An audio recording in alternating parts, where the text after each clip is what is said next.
সে বললেন আমি যে ক্লাসের হোমওয়ার্ক দিয়েছি আমি সেগুলোর কথা বলছি। মেয়েটা তো ভয়ে কাঁচুমাচু হয়ে বললেন, স্যার বাড়ির এত হোমওয়ার্ক করে আমি আর আপনার হোমওয়ার্কটাই করার সময় পাইনি, কিন্তু ভেবেছিলাম আজ এসে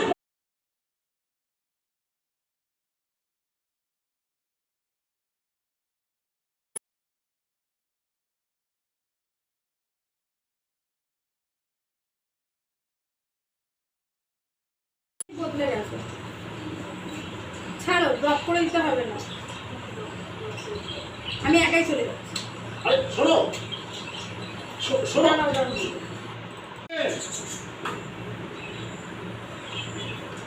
এসো এসো তাড়াতাড়ি এসো এসো এসো। হ্যাঁ তোমাদের ড্রপ করবো। আর ওরা কই? শুনতে যাবো, চলো। কাটছি। বুকের ভিতর কাঁপছে। কেন হঠাৎ? ভাইব্রেট হচ্ছে তো। আরে হ্যাঁ, কিন্তু এত সিরিয়াস।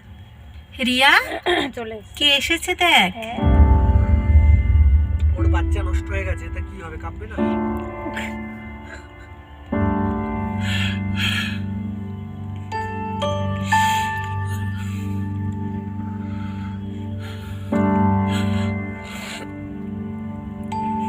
কেমন আছিস? ভালো বাবা।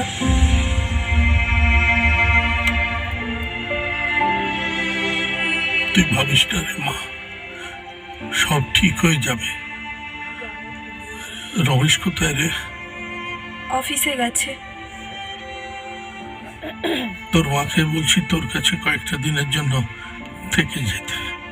তুই সুস্থ হয়ে উঠলে রমেশকে বলবি একটা কাজের লোক রেখে দিতে। হ্যাঁ বলবো। না, তোর বলার দরকার নেই, আমি বলবো।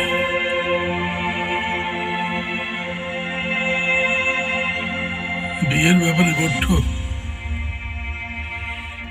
তাড়াহুড়ো করে ফেলেছিলাম, জানিস তো। ওসব নিয়ে আর ভেবো না বাবা। ভাববো না বললে হয়? হ্যাঁ, বাবা মার যে কত জ্বালা না তোরা সন্তানরা বুঝতে পারবি না। ভালো থাকিস, ভালো থাকিস।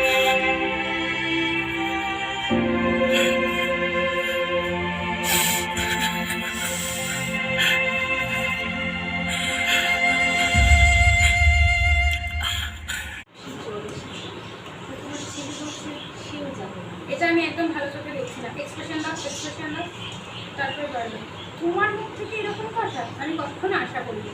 তোমার মুখ থেকে এরকম কথা আমি কখনো আশা করিনি। তুমি অনেক বদলে গেছো, তুমি অনেক ড্রপ করে দিতে হবে না, আমি একাই চলে যাচ্ছি। এটা আমি একদম ভালো চোখে দেখছিলাম। এক্সপ্রেশন দাও, এক্সপ্রেশন দাও, তারপরে বলবে তোমার মুখ থেকে এরকম কথা আমি কখনো আশা করিনি। তোমার মুখ থেকে এরকম কথা আমি কখনো আশা করিনি। তুমি অনেক বদলে গেছো, তুমি অনেক ড্রপ করে দিতে হবে না, আমি একাই চলে যাচ্ছি।